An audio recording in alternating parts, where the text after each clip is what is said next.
This is Local Edition. I'm Brad Pomerantz in the Inland Empire. Today we are joined by Marc Steinorth. He is a member of the California State Assembly.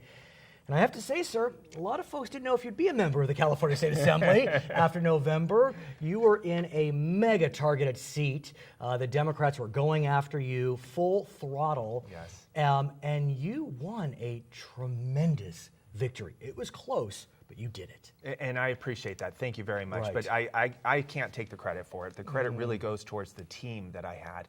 We had the most amazing team of volunteers and paid staffers. They worked every single day, and it was comprised of young Democrats, young Republicans. It really just went across the board. But you're being humble, because in order to have that team, you need to set a tone. And obviously, you as the candidate set the tone that invigorated these young folks, old folks, whatever they are, to work for you. Well, certainly I will set the tone on the work ethic, and my attitude has always been no one will ever outwork me, and we proved that in this election. You know, when the President of the United States, Barack Obama, endorses your opponent, Governor Brown, That's a tricky Tom one. Steyer, and Kamala Harris, and all of the millions of dollars that came flooding into my district, it was a little daunting, I would say. And what's also daunting is that the new president was not particularly popular in your assembly district. You ran significantly ahead of him. That's correct. That's pretty stunning. There wasn't a lot of ticket splitting in California. Right. But apparently there was in, are you the 40th? I am the 40th. AD. So it's a funny little story. One of the kind of the campaign things that happened is there were a whole lot of signs that were posted that said Trump Steinorth, trying to really tie me. They did that Trump Hadley with David Hadley who lost. So it was really cute. I had the chance to bring my 8-year-old son Mason onto the assembly floor, and I introduced him to my colleagues, and I said, you know, I really want him to know what I do and to think that what I do is cool. Right. But after Not the that last cool. election, he's convinced I was elected Vice President of the United States. It's classic. But let me ask you, because a lot of Republicans were tied to candidate Trump. And you look, he's our president, and that's fine. But was it a fine line for you? I didn't think it was that hard. Really? Frankly, what we did is we broke it down to every individual voter that we spoke with, the key issues that mattered to them. And on every one of those key issues, they supported my position. And it really was true grassroots retail politics is what won the day. Are you a purple assemblyman? I mean, do you? Well, I represent a Democrat-leaning district, and my job is to represent everybody. Well stated. My voting record has demonstrated that. And I will go to every group that invites me to go speak to them. And sometimes it's a coming to Jesus moment, but most of the time we will have 80% of the conversation. Can I tell you a story? And I really do want to tell you. Yeah, so Mike Morrell, your predecessor, who's Yes. now a state senator, was kind enough to invite me to see Karl Rove speak. Of all that's people, Karl exciting. Rove, George Bush's brain. Of course. A brilliant strategist. And we were talking about, or he was talking about, how for Republicans, just show up.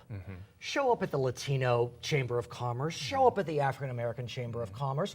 You're not going to win, 70% of them, but if you win 30, it's better than winning 10. Completely agree. And it sounds like that's what you did. And more than that, the California Hispanic Chamber of Commerce endorsed me. There you have it. So you start. Because you showed up. Well, showed up, and I actually articulate the values and the goals that they have.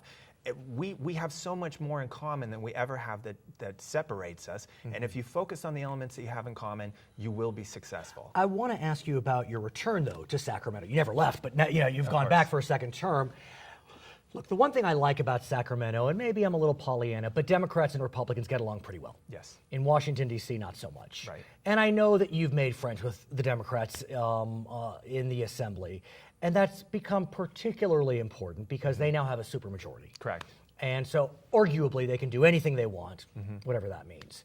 But I have a feeling you're still going to want to be a part of the overall agenda. How do you do that now? Well, okay, so we understand that the Democrats have a supermajority, but they also have divisions within their own caucus. So a lot of very moderate Democrats really do need also Republicans to be able to support the issues. Moderate that Republicans, which there's a lot of presumably you are. I would be right in there. And so there's a lot of commonality where we will co-author or co-sponsor each other's forms of legislation. And there's a lot of really great ideas that takes all of us rowing in the same direction to be successful. Let's talk about one of them, because you have a few. You have a few great All right, ideas. where do you if I want to may start? say.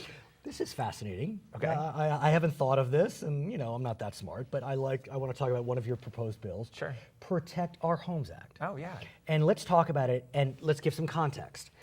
The crime rate has been going up a bit. Steadily. But the crimes that are really spiking are these property crimes. That's correct. And some folks believe it's because of criminal justice reform. Yes, well, actually, our law enforcement will all say that it's a direct correlation to Prop 47.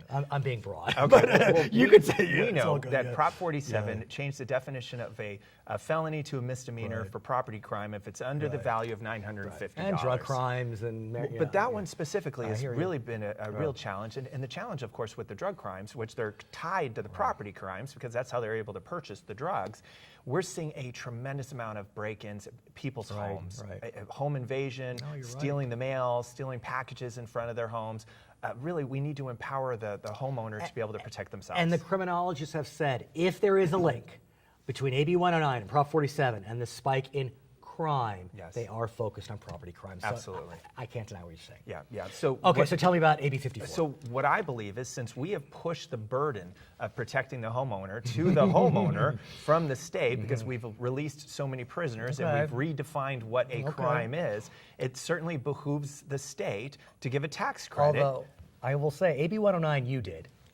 Well, before my time. Right. Before my time, but the voters did. And with 57 but too. I don't believe that that's wholly accurate because Prop 47, the way it was written, was wholly misleading. The Safe Communities and Neighborhoods Act, I think a lot of voters were kind of hoodwinked on that one. I'm digressing. Let's get back to AB 54. All right. So the idea is to have a tax credit of up to $500 for qualifying purchases for homeowners. So, for example, surveillance systems, for security gates, for security doors, for things that are necessary to provide the greater sense of security. And the whole idea is to protect our homes. And so we just call it the Protect Our Homes Act. And so this could benefit people of all income levels, presumably? Oh, absolutely. Because you're capping it at $500. That's so correct. It's not a tax break for the wealthy, whatever that may mean. Right.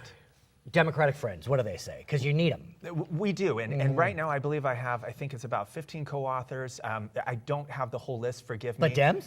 We will have some Dems. Originally, the Republicans are the first ones to jump onto it, especially coming out of a tough election. It's, a lot of Democrats are kind of testing the water first. I got you. But we will have a good host of co-authors on this legislation. My question also would be, the governor has been really firm, even with pure Democratic bills, that if you want some type of bill to pass that has a revenue implication, put it in the budget. Yeah, Don't put it as a standalone. I know. So what are you going to do with that? Well, it's something we're going to address, and we're going to have conversations with the governor's office. And we understand that all of the budgetary concerns, especially recently we had the new news about the budget being a little potential off. deficit, yeah. Exactly. So I am not a Pollyanna, to use your word earlier. Good. I do understand there are going to be some challenges, but I think that this is necessary for the conversation, for our neighbors, for our residents and my constituents to know we care. Can you or Leader Mays talk to your friends on the Democratic side to see if you can get this into the budget? No, we're absolutely going to be negotiating the whole time. Right. Absolutely. Because I've understood that it's not a bad idea to have it as a standalone, but then as you get deeper into the session,